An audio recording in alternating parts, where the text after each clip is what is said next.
So when Mike Bloomberg launched his presidential campaign a few weeks ago, my immediate reaction was pretty similar to what you heard from most of the punditry out there. It's that obviously he's not in sync with the Democratic base. Obviously, this has to be just some kind of vanity project launched by a megalomaniacal billionaire who thinks that he has all the answers to the country's problems and is willing to spend vast, almost inconceivable amounts of money to keep himself relevant. But you know what? I thought about it more, and I now believe that Bloomberg is genuinely dangerous. And dangerous not because I think he has a particularly good chance of winning the nomination, but because he's running an experiment that has never before been attempted in U.S. politics. People will bring up Ross Perot, for example, but no, Ross Perot is different. He was running as an independent.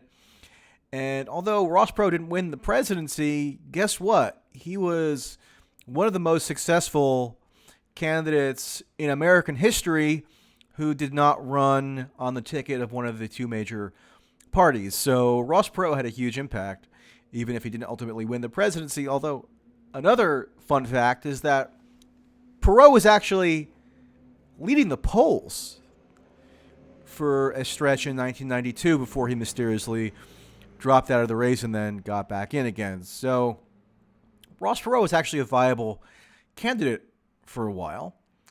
And Mike Bloomberg's wealth is many, many times what Ross Perot had in 1992. So what's the experiment that Bloomberg is running? Well, for one thing, he has calculated that it's feasible for him to essentially skip the 4 early primary states and just run a national primary. That's why he made the biggest ad buy of all time that is happening this week, and he's targeting media markets that are the most expensive in the country: New York, Los Angeles, Chicago, etc. And Bloomberg is not a dumb guy. He's been thinking about running for president for years. He flirted with it in 2008, in 2012, in 2016, and finally he decided to do it this time. So you got to believe that there's somebody who is feeding him information that isn't entirely delusional, right? He's got to have the resources available to him where the data being presented actually has some bearing on reality. And I agree that it's a lot more comfortable to just sort of dismiss him as, again, just sort of deluded and a crazy billionaire. But I think that's risky. And this idea that he should be dismissed was kind of reinforced yesterday when he finally did his formal announcement speech, and it was embarrassingly boring. So let me just play a quick clip of that. Protecting women's and LGBTQ rights, supporting our veterans, and reestablishing America's place in the world as a force for peace and stability. But more than plans, I offer the leadership to turn plans into reality, to roll up my sleeves, to motivate our country, to unite and rebuild America, and make it fairer and better. I'm ready to get to work, so let's get it on. Okay, so you watch that, and it's impossible to imagine raucous crowds ever coming out to cheer on Mike Bloomberg. You're not going to see any Trump-style rallies waged by Bloomberg, right, where you have an enthusiastic kind of populist furor behind him. And yet, with somebody who has such inconceivable wealth, $54 billion, I don't think you can rule anything out with him, right? I don't think that he has a natural constituency really in the Democratic Party. But with those kinds of resources, who knows what he can engineer? Now, one scenario here is that Bloomberg has detected that there's a lot of variability in the Democratic race, and therefore he can kind of swoop in and fill a void.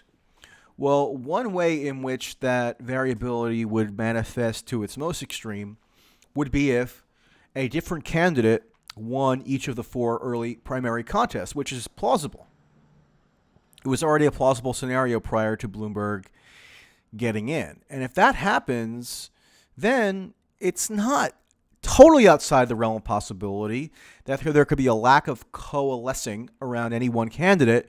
And then on Super Tuesday, when the fruits of Bloomberg's national campaign come to bear, perhaps he could overperform. I just don't know, and I don't think anybody knows because, again, this experiment has never been run before in U.S. politics. So what's one kind of crafty and craven way that Bloomberg could try to engineer that outcome? Well, he could do stuff which makes it more likely that a different candidate wins each of the 4 primary states. So theoretically, I don't know, Mayor Pete wins Iowa, Bernie wins New Hampshire, Biden wins South Carolina, Warren wins Nevada. Let's just posit that as a theoretical. Not totally implausible. What's going to happen at that point? There's going to be a gigantic freakout.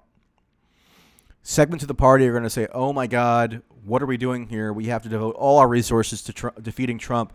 We can't waste time on these factional disputes within the Democratic Party. Well, Bloomberg could just say, hey, everybody, look at me.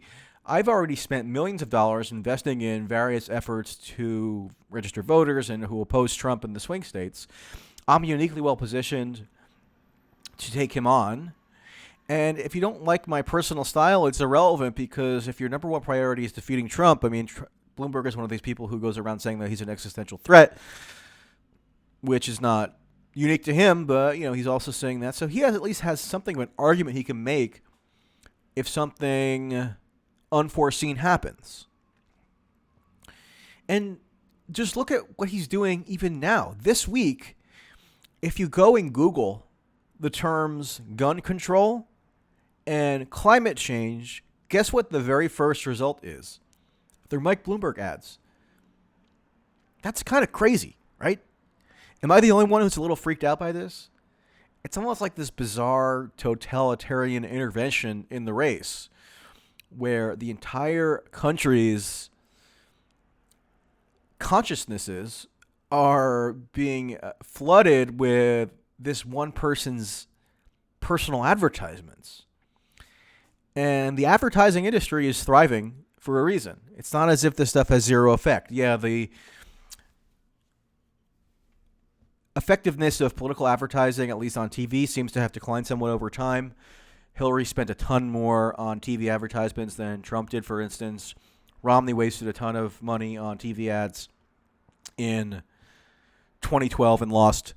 But you can't entirely discount the utility of this stuff. I mean, I remember when I was a kid in 2001, Bloomberg ran for mayor of New York City for the first time. And I, in New Jersey, because I'm in the New York City media market, almost could recite Bloomberg's ads from memory because they were so ubiquitous. I mean, they were on like during the World Series and stuff, if I'm recalling correctly. So you can't put anything past this guy. We don't know what he's capable of. He's hiring a lot of intelligent people. The chief marketing officer of Facebook just signed on to be his digital director. He shuttered his personal media organization in terms of their coverage of the Democratic primary race. So Bloomberg News will essentially have now withdrawn from all meaningful coverage of the Democratic primaries because they don't want to investigate Mike. So they're going to, in turn, not investigate any Democratic candidate. By the way, if one of the wealthiest people, and I tweeted about this last night, but it bears repeating, if one of the wealthiest people literally in Russia decided to launch a bid for the presidency and shut down his self-titled media organization and decided to blanket the entire country with ads overnight, how do you think that would be covered in the U.S.? I have a couple of guesses. I think it would probably be portrayed as reflective of the endemic corruption of Russian society, but you won't get that theme really being pushed here because we all want to believe that we have a thriving and robust democracy that is insulated from the depredations of megalomaniacal billionaires, which is a weird perception given that we have a slightly megalomaniacal billionaire in office right now, but that's a separate issue. Trump didn't upend the entire primary process in terms of its just chronological order. He competed pretty vociferously in each of the 4 early primary states, and he won 3 of them. And he campaigned extensively in Iowa and such. He had a ground game. I went and observed it in person, so it did exist. Bloomberg is trying something different here, and he could totally upend how Democratic primaries are run, or maybe presidential primaries writ large, if this gambit of his is actually successful. So my advice is to not discount this as just some sort of far-flung pie-in-the-sky project. Bloomberg is pretty suffused with the most top-of-the-line analytical tools that anybody can ever have. So if he is now determining that this is a good use of his time, you got to, take that seriously and not just laugh at his obvious personality deficiencies, which would not lend himself to being a particularly exciting candidate. But with those kinds of resources, can't rule anything out. So be aware, be vigilant,